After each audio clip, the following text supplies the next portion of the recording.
ស្ដីថ្ងៃនេះខ្ញុំរៀនមេរៀនអំពី 3D Blender ដែលគេកំពុងតែពេញនិយមបាទឥឡូវនេះយើងចាប់ផ្ដើមបើកកម្មវិធី Blender រួចហើយយើងចូល object យើងយករង្វង់ជាមូលយើងគូប្រអប់ដាក់លេ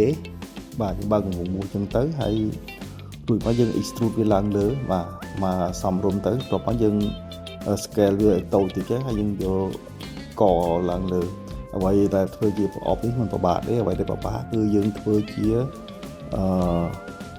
ឡាញនេះឡាញដើម្បីយើងដាក់ម្របនេះអាគឺពិបាកបំផុតហ្នឹងហើយខ្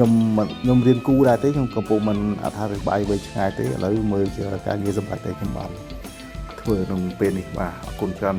សូមតាមដានទាំងអស់គ្នា